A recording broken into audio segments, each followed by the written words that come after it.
All right, we are in record mode. So once again, my name is Jamie Masters. We are here to present Financial Aid 101 through the Ohio Association of Student Financial Aid Administrators. This presentation will be recorded, and we will also be posting the slide deck for folks through our OASFAA website. But we welcome questions. Okay, we welcome questions. We have some wonderful moderators here that are going to be helping us, Emily and Leanne, that are also volunteers on the outreach committee. I have wonderful Jackie Crawford here that's going to be tag teaming this presentation slide deck with me. And once again, we just ask that if you have questions, you use our chat feature. Okay, so we're going to kick things off. And here we go. So about OASFAA, okay? This presentation is sponsored by the Ohio Association of Financial Aid Administrators, like I mentioned before. But realistically, we are a nonprofit group and we are volunteering our time. We are aid administrators across the state of Ohio. There's tons of us that love to volunteer for different opportunities like this one.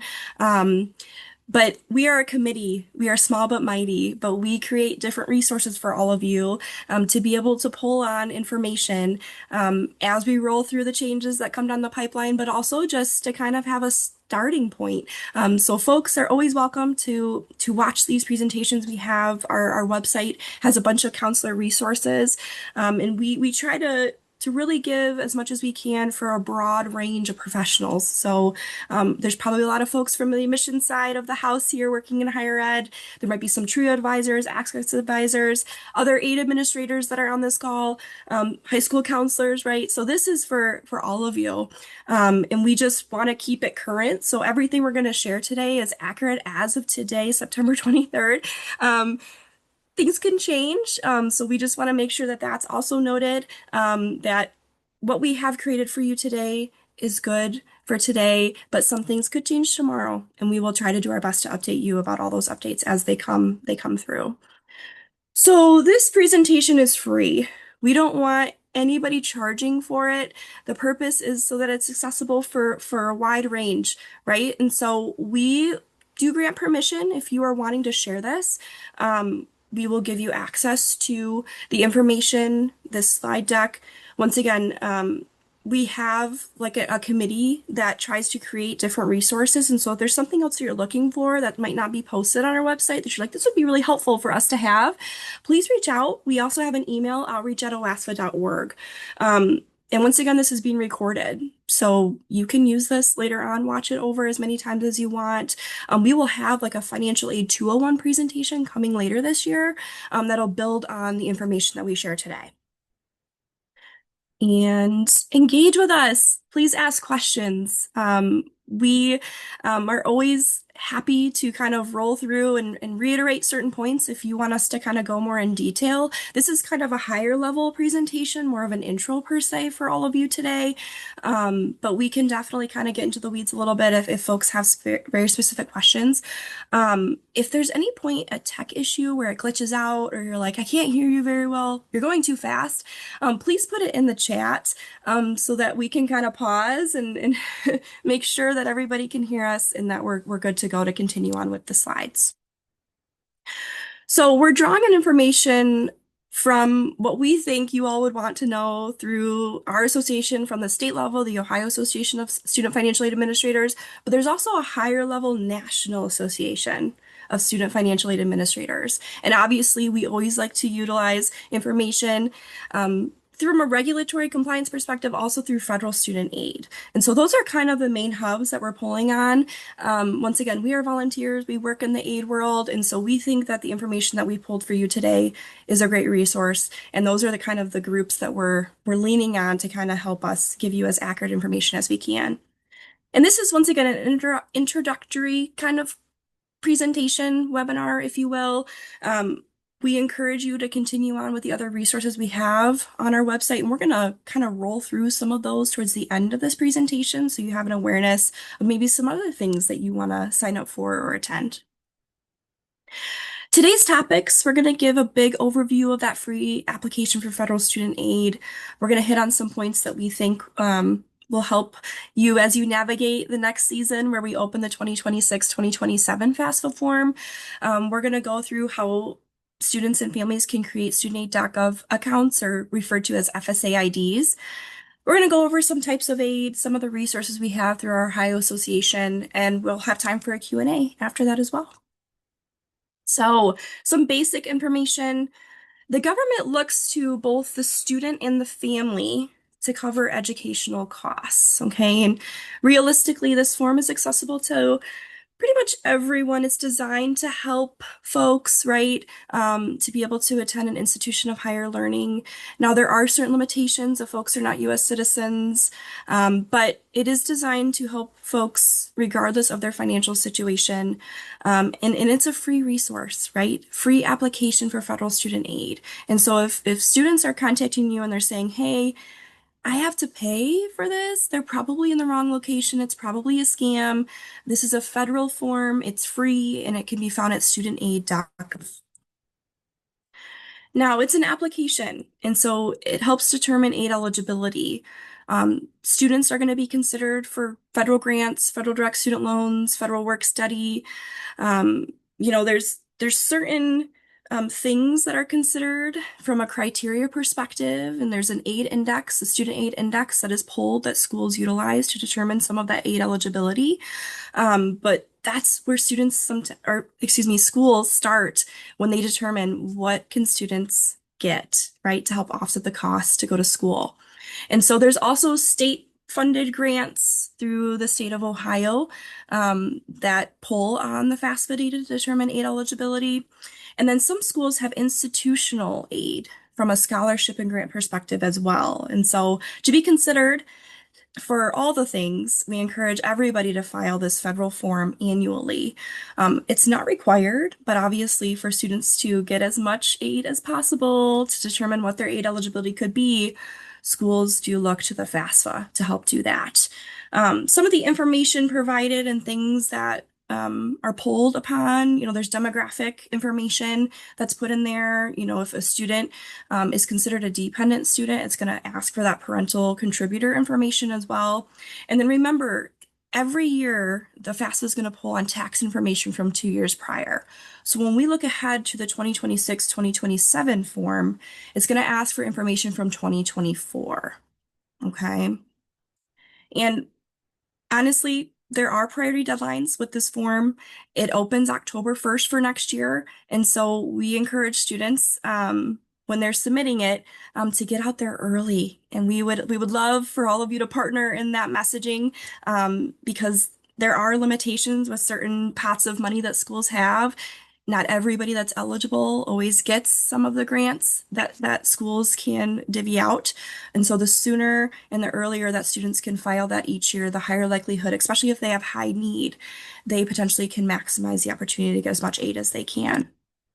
Now, I already mentioned this, the FAFSA for next year is going to open here very soon, October 1st. In years past, it was delayed. We are moving back into the realm of being around October 1 again. There has been beta testing that's been happening across the country to kind of test things out before the official big launch for everybody to have access to go in and do the form. We've heard good things. So we do have confidence that this will be launching for everybody come October 1. Now, when students go to file that form, just recognize it probably will be a busy day. And so, if they can get ahead of it by creating their studentaid.gov accounts, and I'm going to go over that in just a second, we would strongly encourage everybody to go create those logins now. Completion events, like a lot of schools will sponsor events to have aid administrators come on site to help students complete that FAFSA form. They're probably going to kick off and start in October, like we've been doing years ago, and they will go into potentially early spring as well. And so we're excited for those, but just know if that's something that, especially if you're a high school counselor on this call, we would encourage you to reach out to schools in your area to get that on the schedule. Or we also have a resource through our OASFAA counselor resources page where you can opt in to find a counselor through us, and we'll be kind of a bridge for you to help do that. Okay. But I shouldn't say that. We're not going to help you do completion events on our end because we don't have staffing to do that, but we could do presentations for you on site. Okay, let me reiterate. I kind of need to pause here. So if you are wanting to get a presenter to come to your school to do a FAFSA presentation for all of your students and families, we can be a bridge to the association. You can reach out to us through our website. We have a counselor resources page, and we can help find you somebody locally that can come on site or do one virtually. If you're looking for a completion event, you're going to want to reach out to schools in your area to send aid administrators to do that. And we anticipate that those will start to it'll become busy for us. And so just we would encourage you to get on that sooner rather than later. But those are some things that you want to do for your students that you serve. So like I mentioned, what can folks do right now? What can students go and do today even? They can go and create their studentaid.gov accounts, and they're referred to as FSA IDs. We're kind of shifting over into the realm of calling them studentaid.gov accounts. But this is their login that they're going to create to be able to go in to do that free application for federal student aid. And we encourage everybody to go out and create those now, right? Because once the FAFSA officially opens for next year, the site will probably get pretty busy because they go to the same location, student.gov, to do the actual form. So when a student asks, how do I go and complete one of these logins? How do I create my studentaid.gov account? They're going to go to studentaid.gov directly, and they're going to basically click a button that says create account and get started. It's going to ask for their social security number, their date of birth, their legal name. This takes roughly 10 to 15 minutes to create initially. We tell folks to take their time because if they're off by a number or they input something inaccurately, they're going to have to go in and change that. If they made a mistake, there's certain fields on our end as aid administrators that we can't update. Okay, and so it's really important that folks take their time. It doesn't take long to create the account, but when they do that, it needs to be accurate. They need to be correct when they're filling out those initial logins because these are going to go with them for years to come. And we encourage students to not use their high school emails because they're going to have access to that email when they go to an institution of higher learning for the following years. And so they got to be able to kind of authenticate and verify their identity. It sends them links and codes to do that when they log in. And so they need to have access to whatever email they input initially into the account creation for their FSA ID student.gov account. Okay. And so I would just remember once again that when students do these, they need to write down, the password, their username, okay, because they're going to be logging in to that again to start the actual form come October 1st. There used to be a delay where we would say, go out and create your login earlier because it takes a few days for the Social Security Administration to link up. There's no longer a delay going into the 26-27 cycle. And so that's one of the enhancements that came out with the new form this year. There's going to be a link. So if, let's say I did wait, I'm like, I'm going to do this on the same day. I'm going to wait until the FAFSA was officially open. A student could go and create their account and then minutes later go in and complete their FAFSA form same day. Okay. Now, parent contributors also need to create a studentaid.gov account. Now, if they've had one in the past, they're going to try to retrieve their username or password if they can't remember what those are. It's tied to their social security number. And so they can't just go out and create a new one. Now, after so much time has passed, they might be prompted, okay, you need to create a new one. But initially, they need to try to retrieve that username and password to start. Okay. Now, we get questions. Do both parents have to create an FSA ID student.gov account? We would encourage them to, depending on how they filed their taxes from 2 years prior, right? In 2024, we'll determine if both parents actually have to go into the FAFSA form. If they filed jointly, only one needs to go in to complete the form with the student. If they filed separately, then both individually have to go in. But I still encourage and think that both parents should just have that initial account, okay? Because if, let's say I go in and I have an issue and for whatever reason I can't submit it, my spouse can still go in and do it for us, right? If we file jointly. And so I always say create one. It takes 10 minutes, 15 minutes. It doesn't hurt to have that login. So we always are proponents of, yeah, everybody, each parent contributor and student needs to have their own studentaid.gov account, okay? And everybody that files this FAFSA form, needs to have this login. Okay, there's really no way around it. Sometimes we get questions on, do we have to have this? Yes, in order to file this federal form annually, you need to have this FSAID student.gov account. Okay. So one of the things that we look at from an aid administrator's perspective and that we need in order to determine a student's aid eligibility is the Student Aid Index, or SAI. For folks that are familiar with this index number, it used to be called Expected Family Contribution, or EFC, and it changed a couple years ago. Now it's the Student Aid Index, okay? And this is used by all colleges, universities across the country. This is a constant number. This is what we on our end use to determine, once again, that aid eligibility. And so when students fully complete the form, they will be notified of what that index number is. And this isn't something that they have to pay. We get questions, is this what I'm going to have to owe to cover the cost to attend the school I want to go to? No, this is just a calculated number, okay, that the FAFSA pulls on all of the information, it compiles and spits out this calculated index number, okay?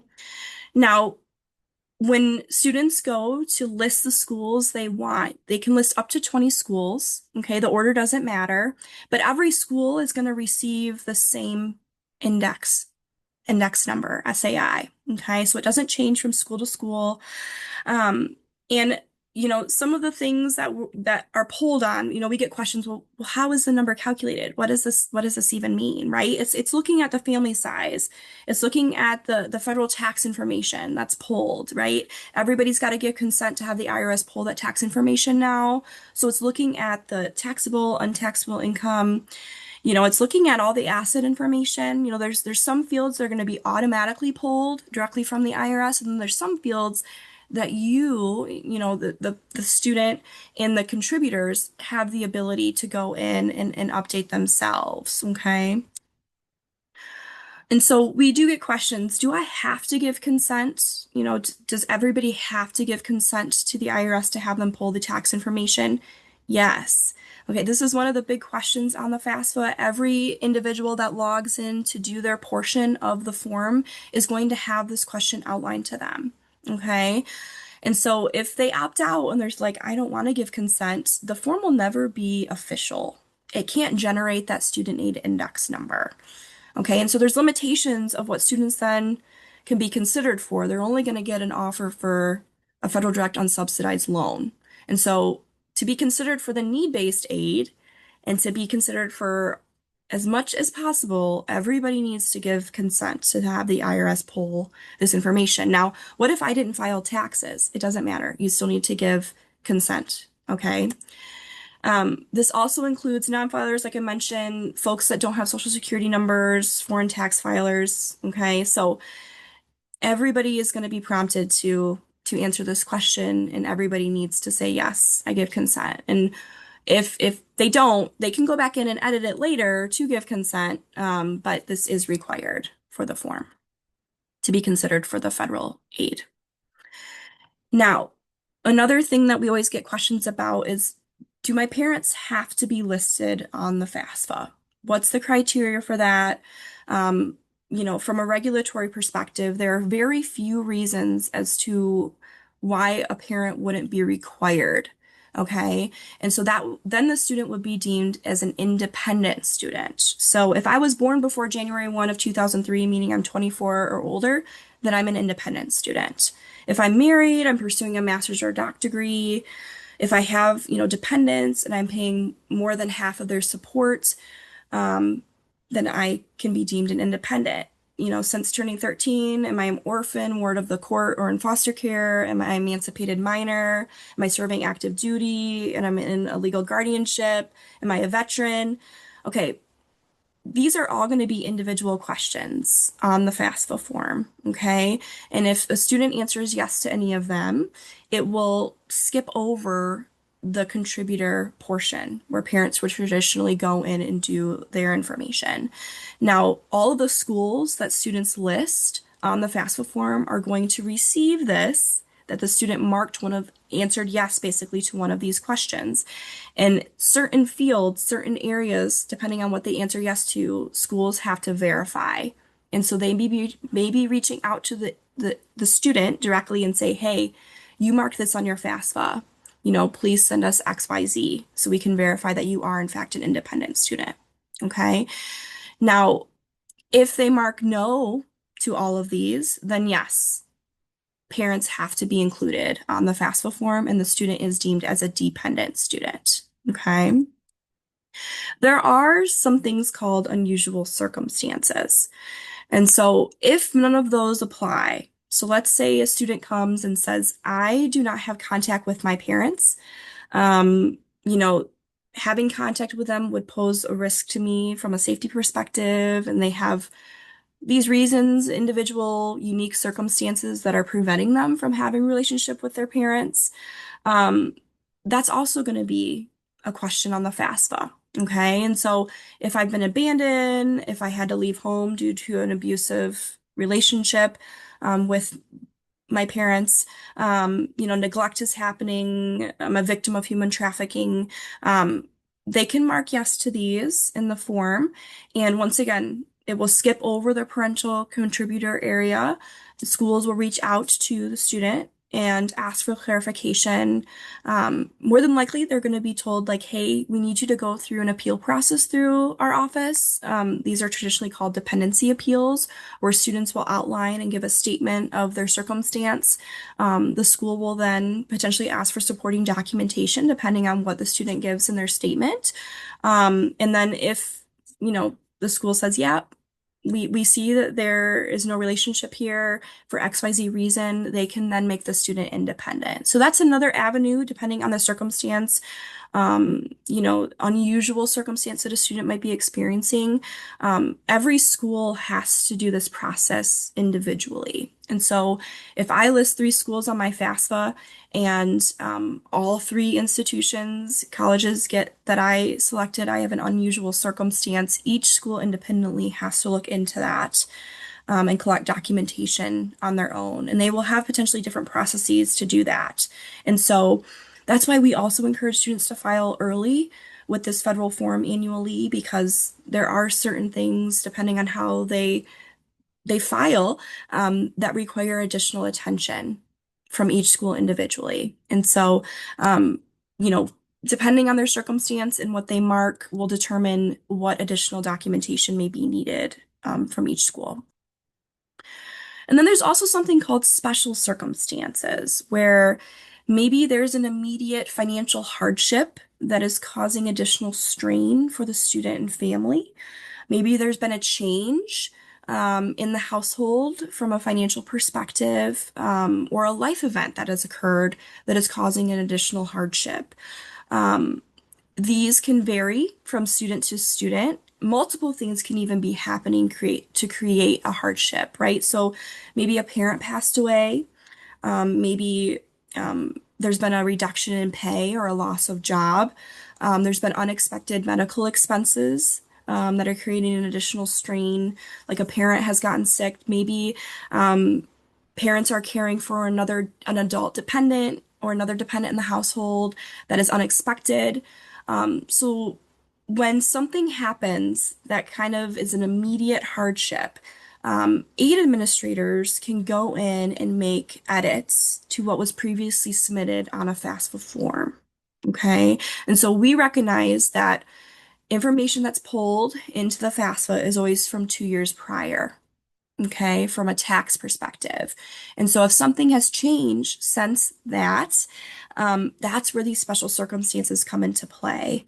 And depending on what's occurring, each school also has different processes to make these edits, okay, and kind of do an override to make updates so that the index number that we use to determine aid eligibility can shift to potentially give students more aid. Not all cases, but it just depends on the changes that are made and how the new calculation plays out. And so I would encourage if you know a student that might be going through something in the immediate or within the last year to 2 years, I would encourage you to have them contact the schools that they're interested in and then start the conversation now with what the appeal process may look for this. Because each school, once again, is going to have their own independent process where they may have to submit an initial appeal form and then provide supporting documentation, where then the aid administrators will go in and do what's called this professional judgment, where they can make a correction to the previously submitted FAFSA. Okay. And the timing of this, it does vary. Some schools won't even open the appeal processes here for a little bit, but it just depends on the school and how quickly they kind of pull in the new FAFSAs for next year. And schools make these determinations. And so once something has been updated on the FAFSA form, no appeals can be sent to the U.S. Department of Education. These are independent professional judgments by school. Okay. And once again, these are just some examples of, some of those things that are considered through special considerations that might be creating that additional hardship, if child support is ended, the loss of, employment, if folks are going on unemployment, if there's been a loss in the family, unexpected funeral expenses, things like that. I would encourage students to contact the schools they're interested in going to determine what they would need to submit to outline these changes. Some of the updates coming for the new form for 26-27, we just want to make sure that everybody is kind of on the same page with some of the things that are coming down the pipeline here. Once again, there's no longer a delay. So when folks go and create that initial student aid DACA account or FSA ID, there used to be like a 2 to 3 business day, gotta wait so that it links up with the Social Security Administration. There's no longer a delay. Okay, so students can go in and create their student aid DACA account on the same day they're going to file that free application for federal student aid. In the past, when students would go in and invite their parent contributors to the form, they would have to input social security number for each parent contributor, their date of birth, an email, and students wouldn't know all the time what that social security number is exactly, or they would make a mistake, my number would be off. And there was always potential issues with parents being able to see the invitation to then go in and do their part. There's been an enhancement for 26-27. Now students only have to input an email for each parent contributor. That parent contributor will receive a link that has a code, and that's when they'll go in and do their portion. Now remember, each parent contributor still has to have that initial student.gov login created, but once they are invited, the student has completed their portion of the form, they can invite their parent contributor, they'll receive a link and a code to go in and do their part. Okay. Some of the asset and investments have shifted a little bit. You no longer have to include cash. That was always a question as of today. With savings and checking is still in there, but cash is no longer considered. If I have a family-owned business with 100 or fewer employees, I no longer have to include that. A family farm where the family resides, no longer need to include that. If I have a family-owned commercial fishing business, no longer need to include that. Okay. And remember, there's always icons on the FAFSA form that kind of outline and give more clarification when folks get to this portion with the asset information. So just know that there are still going to be those little hints or tips and resources there when they're in the form to clarify if they have additional questions of what it's actually asking. Excuse me. After the form is officially submitted, so students are like, I've done my part, my parent contributors have gone in, they completed their sections.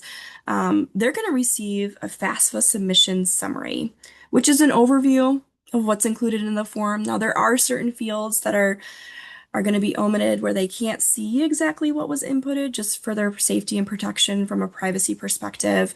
Some of that federal tax information they won't be able to see. They can always still review their tax information from 2 years ago if they're really like, what was that again? But when they get their submission summary, it's going to give them their student aid index as well. Students will have access to then review the overall, gist of this is what was in the form for this year. Financial aid offers will be sent out to students Each school has their own timeline. They have their own priority deadlines with when they would really want this federal form to be in the system. They might have other deadlines too, from an admissions application perspective, right? And so the timing varies of when these actual aid offers are going to be sent out. And so we would encourage students to reach out to the independent schools that they list on the FAFSA, to get more information and clarification of when am I actually going to get the overall aid offer, as well as the cost of attendance information too, that schools send out independently on their own time frame. We would encourage all students to continue to apply for scholarships, even after they submit this federal, form. That never stops, right? Applying for scholarships is year round. It's continuous. That is something that we always encourage students to kind of look around, talk to schools, make sure that they understand, once again, deadlines, and making sure that they're not missing out on opportunities. All right, and that ends my portion. I'm going to pass it over to Jackie now. Thank you all. Good morning, all. Thank you for attending today. And moving on with our presentation, we're going to move on to what is the cost of attendance. Basically, the cost of attendance is the estimated cost for a student to attend a college for one academic year. It encompasses direct costs like your tuition fees and on-campus housing and food, and indirect costs such as books, supplies, transportation, and personal expenses. Obviously, this can vary by school and by institution type, such as whether the school is in-state or out-of-state, the students' living arrangements, are they living on campus or off campus? So on the next slide, we do have an example of how different that need comparison can look. So as you can see, the cost of attendance for a higher cost institution, let's say it's $58,000, their SAI across the board would be the same at each institution, which obviously means at the higher cost institution, the need or eligibility is going to be more than it would be, for example, at that lower cost institution. So the universities would receive this, the schools would receive this, and then determine what financial aid they would be able to give this student. So several sources of financial aid. Obviously, the largest source is your federal government. Your Pell Grant, which is your largest grant available, the Supplemental Educational Opportunity Grant. We'll be looking at a screen that talks a little bit more about those, but those are some federal type aid that's available. Your states do award financial aid as well. We'll look at some of those things that Ohio has to award. Colleges and universities have their own aid, their scholarships they can award to students. Private resources such as your online scholarship searches, community resources and organizations, foundations, students can look into those. Employers, they could possibly offer tuition reimbursement, scholarships to students in school. A lot of schools now actually receive contracts. Students can go to different types of employers and agree to work for a certain amount of time and possibly get some help with their tuition as well. So types of financial aid. So you have basically two types. You can see on the left-hand side of the circle, you do have your self-help aid. Of course, loans are considered self-help because they are going to have to be repaid. Work study, students can take advantage of that. And of course, they do have to do something extra to receive that. That's not an automatic thing that they'll receive. They do have to generally work a certain amount of time somewhere, either on campus, to receive that assistance. On the right-hand side, scholarships and grants, gift aid, that aid that generally doesn't have to be repaid when they finish school. So those are obviously, I always encourage students to apply for as many scholarships as possible to try to offset those costs that may be coming out of pocket. Federal student aid programs, as we discussed, here are some of the programs that students can possibly be eligible for by completing the FAFSA. So you have your federal Pell Grant, which of course is a need-based grant awarded to students, the Iraq Afghanistan Service Grant, the Federal Supplemental Educational Opportunity Grant, the Teacher Education Assistance for College and Higher Education Grant, of course, Federal Work Study we've mentioned, the Federal Direct Student Loan Program, direct loans, and the Federal Plus Loan. And we will look a little bit more in depth on some other screens on each of these. So for 25-26, the Pell Grant did stay the same as it did the past year. It, again, is need-based, which does mean that the student's eligibility is going to be based off of the information coming from the FAFSA. And it is at the highest amount, $7,395.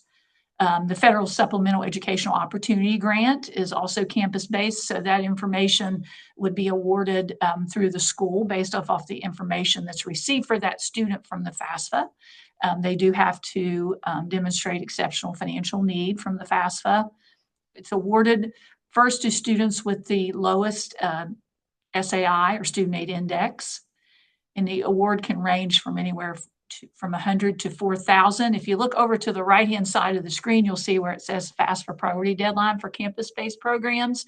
So for the SEOG, Federal Work Study, those types of aid is awarded to students that meet that priority deadline and have that eligibility. So later on, we're going to talk a little bit more about those priority deadlines, but we really encourage students to make sure they contact the institutions they're interested in, or they look at their website, or we have a resource on the OASFAA page that they can look at to see what those priority deadlines are going to be. The Iraq and Afghanistan Service Grant is a non-need-based grant.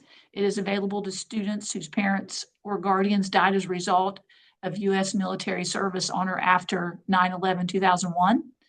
At time of parent death, the student must have been less than 24 years of age, or if age 24 or older, must have been enrolled at a higher education institution, and the student must not be Pell eligible. But again, the application is them completing the FAFSA and moving on from there.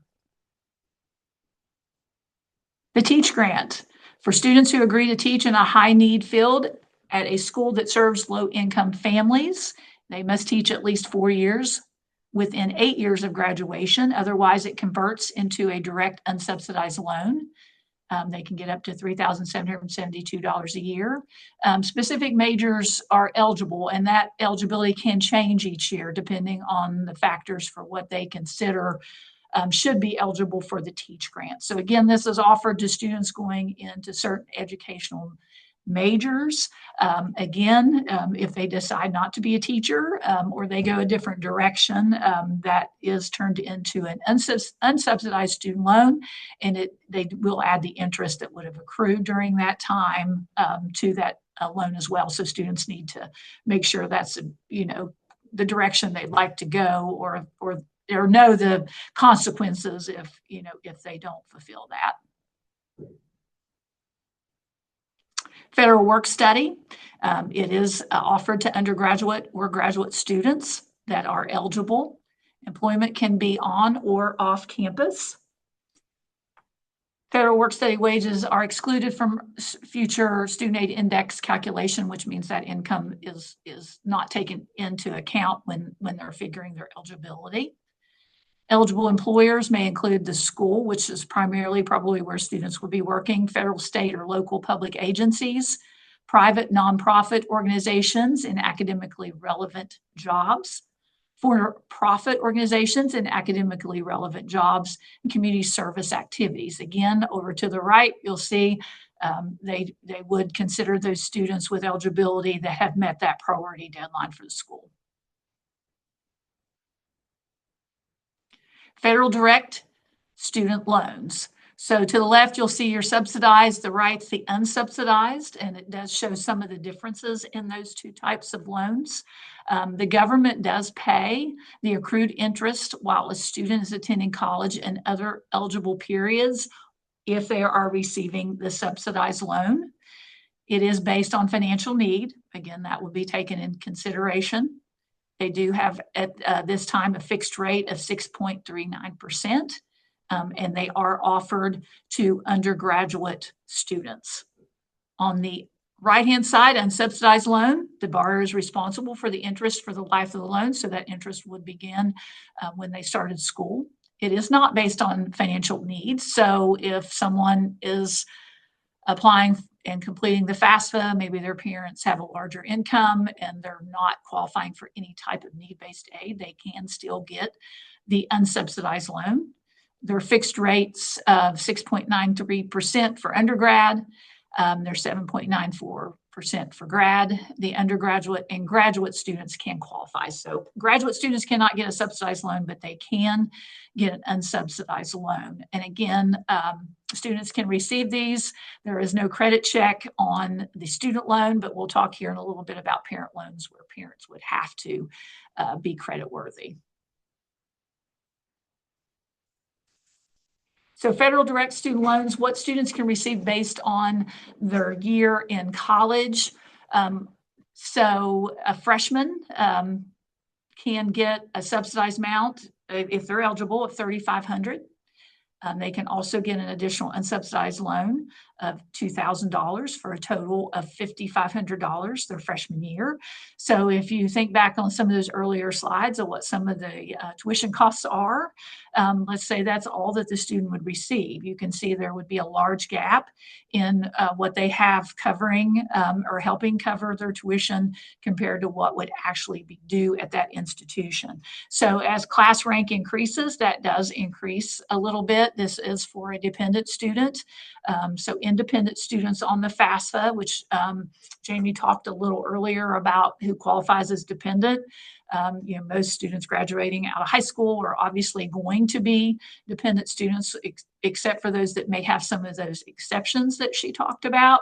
So, for student loan eligibility, this may be the maximum that they are looking to receive. So we're going to, of course, here in a second move on to parent loans and talk about why some of those parents may be, taking one of those to help supplement some of those differences that the student is going to have. So the Parent Plus loan. Parent Plus loan is, of course, offered to parents. They would be the borrower. There is an application that they start with on the studentaid.gov website. There is a credit check required for the Parent Plus loan. So unlike the student loans, parents would have to be credit worthy to receive a parent loan. There is a fixed interest rate of 8.94% for the 25-26 year. 60 days after the loan has fully dispersed, parents would have to start making payments on that. They do have possibly some deferment options, but during that time frame, if they do decide to do that, that interest would continue to accrue on that. So there are actually some changes for 26-27 for the Parent Plus loan. So obviously this may be something parents would definitely want to take a look at before considering taking Parent Plus loans in the future, because there have been some major changes. So new borrowers on or after July 1st of 26 have a maximum that they can borrow, where generally parents could borrow up to the cost of attendance. Now they're going to be set at only being able to borrow $20,000 per dependent student. And then they would have the aggregate limit of $65,000 per dependent student. They obviously are going to have some limitations that maybe they didn't have in the past before taking those parent loans.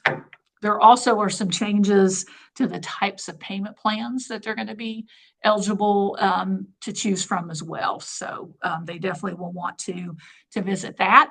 If they have had a parent loan possibly for an older child, a student previously, parents who took out the Parent Plus loan before July 1st of 2026, may continue to borrow under the old unlimited terms for up to 3 more academic years or until their student completes their current program, whichever is shorter.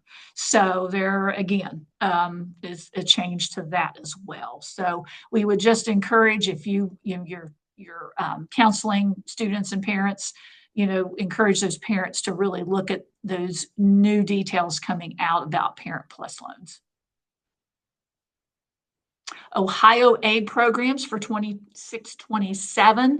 You guys can take a look at this list. You can see there are several. Obviously, what I would encourage is for you or for the students to visit the website. It's here at the bottom to see what the eligibility requirements are, the application process. The Ohio College Opportunity Grant is at the top, the OCOG. Students, of course, complete the FAFSA, and that information is sent to the schools. As far as what the eligibility is for that. So they wouldn't have a separate application, but for some of these others that are on the website, they, could possibly have specific deadlines and specific application requirements for these. So we would encourage you and, of course, the parents, the students to go and visit that site to see if there's some eligibility there. So like everything else, now there are scams involved. And unfortunately, there are scams involved for students when they're applying for scholarships. So we do obviously make note, that they'll want to be careful. We do encourage them to only take advantage of those free things that are out there for them to complete versus paying a fee for someone to help them, possibly, to find a scholarship. There are so many things that are available that they can do on their own.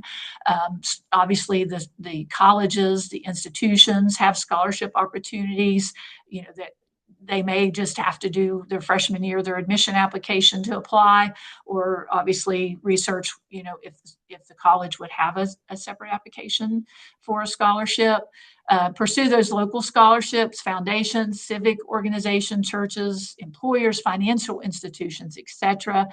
When I go out and do financial aid nights, I always say you, the counselors, are usually a wonderful source of that information that comes to you. I know the counselors I work with post those things on their website. They send out texts and emails to the students letting them know what's available for them to apply for. Obviously, colleges and universities, we've talked about those as well. They may be aware of external scholarships that are available, but they may even post some of those on their website when they find out about them.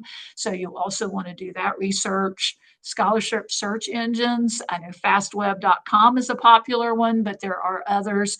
Again, just back to the top, I would encourage you just to be careful. And, if it is asking for that fee, maybe to set that to the side and consider, doing those free searches.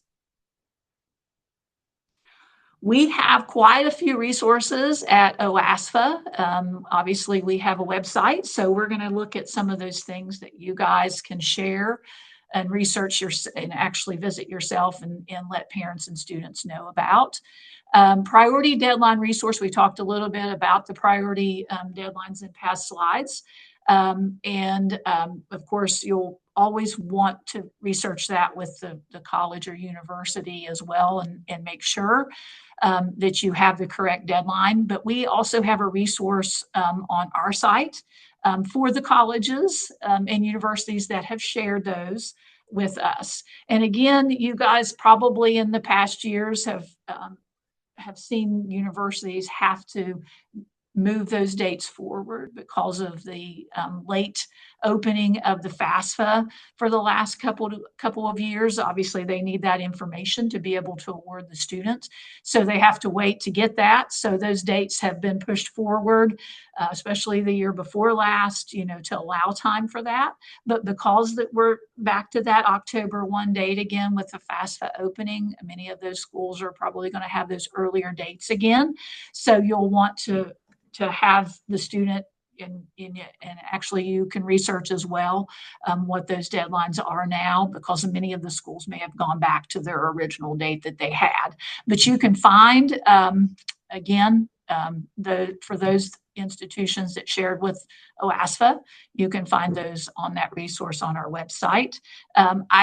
I don't know that our OASFAA.org, if it's not somewhere on one of these pages, is the website that would have that information. So note that there may be other forms and other deadlines as well. So the college profile form, an early decision, when schools would need the transcripts, to consider students for certain things.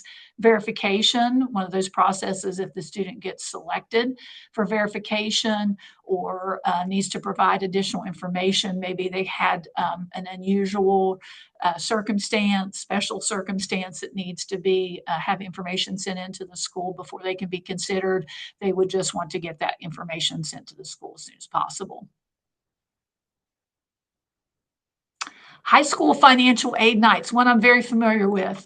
I'm actually on the OASFAA committee that accepts those requests from counselors. Some of you on here today may have sent in a request. So when we do receive that, we work to find and connect you with a financial aid professional that will come to your school and complete a presentation for your students and your parents. There is the request form on the OASFAA.org site where you can request that presenter. It will be sent in, and then we will work to find you someone as quickly as possible. And just to reiterate what Ms. Masters said earlier, this is a presentation request because I receive these requests and they estimate how many students may be attending. And at some of these presentations, they've estimated they might have 100 people. So obviously, if we were coming out to do a FAFSA completion, they would need to bring more people with them than one person coming to do a presentation. So if you do or are interested maybe in both of these, if you're interested in a FAFSA completion, you will want to reach out to a local college in your area.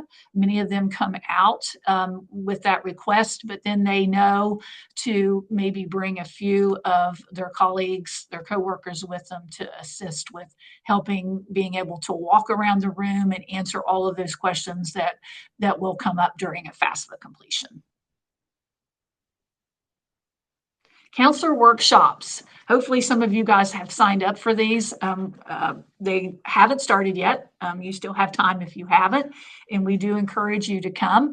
This is where they're going to go over all the changes for 26, 27. Again, there's our website. I knew it was on here somewhere, but you can also register for these workshops at the site. They generally are over by noon, and this is a listing of where they are located. So when you go to the site, you'll choose where you would like to attend your session. So we do encourage everyone to come to that. But if you're unable to come off campus and come to one at one of these institutions, at the very end, the week of October 20, we will have a virtual workshop. So there will be one that you could actually attend virtually if you are unable to come to one of these off campus. OASFAA outreach. All of us on this today are part of this committee. So we volunteer to do presentations like this today. We volunteer to come out and do FAFSA nights. We basically do all of the outreach to counselors to try to assist students with having a good experience in completing the FAFSA and giving them resources that they need to know the things that they need to know. So this is our email. So if you guys ever have any questions, I know we get questions here a lot of times from counselors that have students in possibly unusual circumstances, questions that they may have and how they need to help that student proceed with their FAFSA. So you can certainly reach out to us with any questions. Of course, the financial aid presenter request is here. The workshop registration is here as well. We also encourage all counselors to sign up for our email database because we send out newsletters.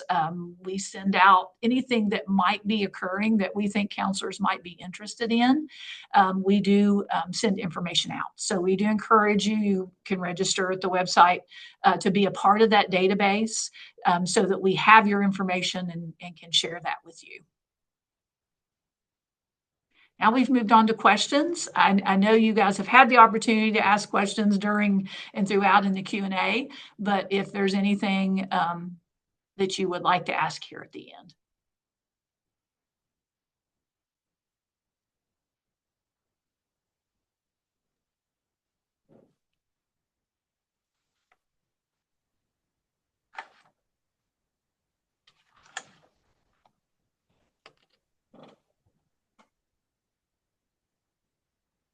Okay, maybe we'll give it another minute or so, kind of see if folks have any questions. Thank you for attending today. Yes, thank you all.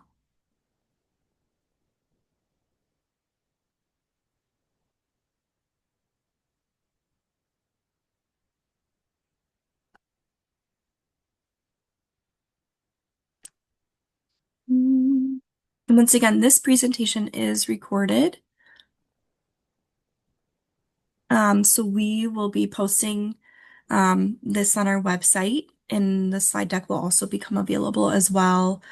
Just give us a couple days and we'll get it out there on the website. If you have further questions or if you're looking to share this with other families, students, supporters in your area, and you think this would be a good resource, um, you know, you can ask for permission. You can email us through outreach at oasfa.org, and we can talk with you independently if you're wanting to distribute this. Once again, this is a free presentation, so you can't charge anybody. But if you need additional assistance, just reach out to us and we can connect with you individually. Um, we have an FA 201 presentation that we're going to build upon later down the road too. Just keep an eye on our counselor resources page for more information of when that's going to be out and available. Once again, it'll be a webinar like this where we're just going to continue to dive into other information we think you all would want to know and need to know. Jamie, Mhm. there's a couple questions in Q&A. Did you already, I did maybe somebody's not. taking this? Yep, I see that Okay, Emily's on it. okay. Mhm. Okay. Mhm.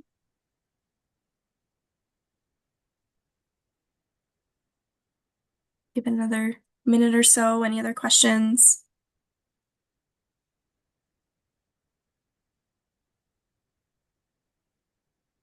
Mhm.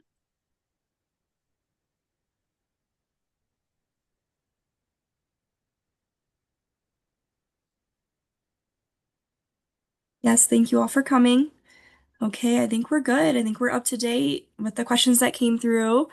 So once again, we thank you all so much for attending today, and we will have this readily available on our website in the coming days. So y'all have a great rest of your day and take care.